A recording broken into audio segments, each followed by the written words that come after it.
आप कैसा मेयर चाहती हैं शहर के लिए?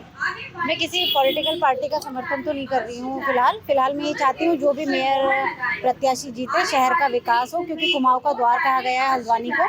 तो शहर का विकास पता चलना चाहिए, जो भी आए हल्द्वानी के अंदर तो शहर का एक विकास दिखना चाहिए, चमकता हुआ दिखना चाहिए।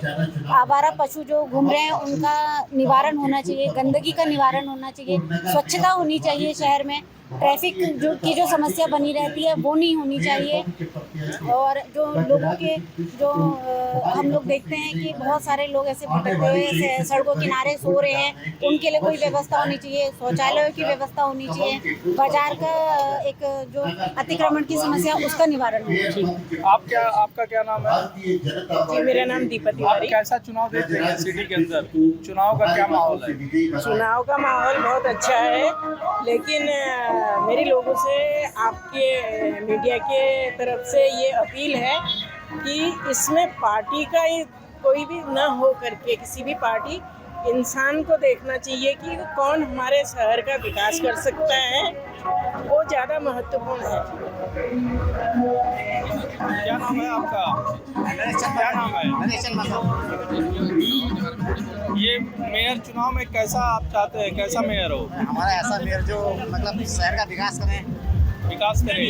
विकास का मतलब क्या? जो मतलब गाँव की रोडें कमी है या फिर रोजगार में मतलब जो अतिक्रमण वगैरह जो है आपका क्या नाम है? मेरा नुसरत वारसी है। अच्छा, ये विकास का मतलब क्या है? विकास किस तरह का विकास? विकास इस तरह का होता है कि लोगों की जैसे सड़कें होती हैं, लोग दुकानें हैं, अपने से ज़्यादा बोलने तो आता नहीं है। चलिए, आपका क्या नाम है?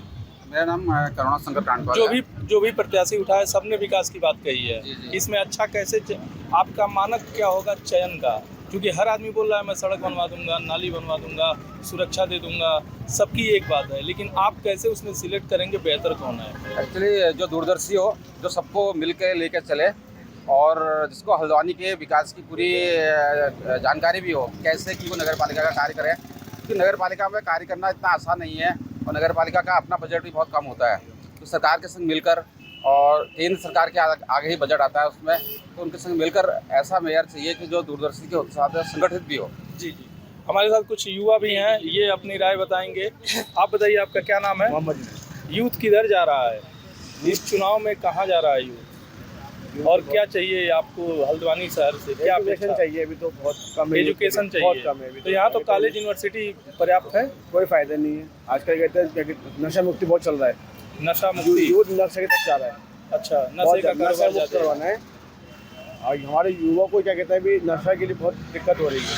अच्छा, ठीक है। आपका क्या नाम है? मेरा मोहम्मद जावेद। जैसे इन्होंने बोला नशे का कारोबार ज़्यादा चल रहा है, भाई के पास से सहमत हूँ जी। नशे से दूर हटाना है आज के युवा को और पढ़ाई की तरफ लेके जाना है।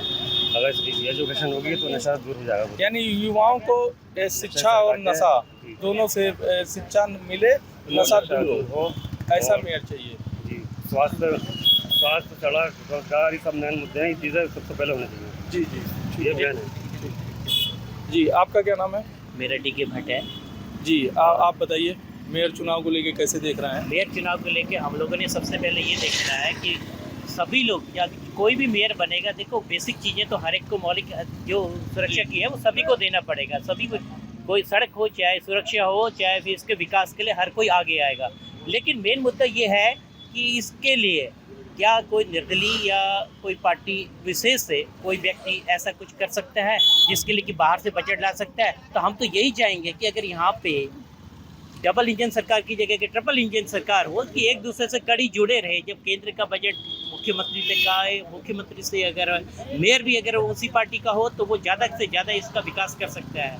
आपको पता होना चाहिए कि हल्द्वानी उत्तराखंड का मुख्य शहर होने की वजह से यहाँ पे हम लोग चाहते हैं, यहाँ की जनता का भी यही मत है कि यहाँ पे ट्रिपल इंजन सरकार बने। नहीं, जैसे अभी आपने कहा, अभी इन्होंने कहा कि नशा, शिक्षा की स्थिति कम है, नशे का कारोबार ज़्यादा है, तो उसको कैसे दूर किया जाए? तो ये तो गवर्नमेंट बीजेपी की यूपी में भी है, सेंट्रल में भी है, तो ये प्रॉब्लम क्यों बनी हुई है कि मुद्दा बन रहा है? नहीं, इसके लिए आम जनता को भी जागरूक होना पड़ेगा। अगर सपोज करो अगर हमारे मोहल्ले में ऐसी कोई गतिविधियां चल रही तो हमें एकजुट होकर ज्ञापन द्वारा भी अपने मेयर को या अपने उनको अधिकारियों को देना पड़ेगा, ताकि उनको भी पता चल सके कि ये जो प्रॉब्लम हो रही है कि यहाँ पे हो रही है, वो आके उसको करेंगे। क्योंकि नशा का ये तो है नहीं कि खुलेआम बिकता है, वो हिडन पार्ट में बिकता है, लेकिन आम जनता को सब पता होता है। जब तक जनता जागरूक नहीं होगी, ये नशा जो मुक्ति का कोई भी कहेगा मैं ये करवा दूंगा वो करवा दूंगा, नहीं हो सकता। इसके लिए आम जनता को बहुत ही इसको जागरूक होना पड़ेगा नशे के खिलाफ। तो क्योंकि जो गलियों में नुक्कड़ों में जो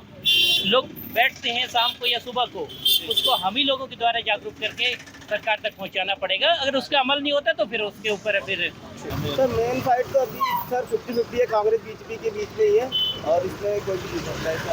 मतलब जो डेवलपमेंट करे, बेहतर नगर को बनाए, उसे सर देखिए, अब देखिए कोई भी मेयर होता है, वो हर कोई मेयर चाहे कांग्रेस का हो, चाहे बीजेपी हो, चाहे निर्दलीय हो, जो मेयर बनेगा वो अपने कार्य क्षेत्र में हमेशा कार्य करता है। आगे पिछले पहले भी जो भी चाहे कांग्रेस का हो चाहे बीजेपी का हो, कार्य करते आए, आगे भी कार्य करते आएंगे। कोई भी सबको शुभकामनाएं हैं, बस हम तो इतना ही कहेंगे। तो मेयर का चुनाव तो सर 50-50 के दौर में चल रहा है, लेकिन मैं आपके अमर उजाला के माध्यम से संदेश देना चाहता हूँ। इस टाइम पे जो यहाँ पे हमारे हल्द्वानी क्षेत्र जो बहुत शांत क्षेत्र हुआ करता था, इस टाइम पे जो एक गैंग पनप रही है, इन गैंग को ख़त्म करना पड़ेगा सबसे पहले, और उसके बाद नशा दूसरी सबसे चीज़ है। अमर उजाला जीवांजलि के सारथी की मदद लें और महाकुंभ में स्नान जरूर करें।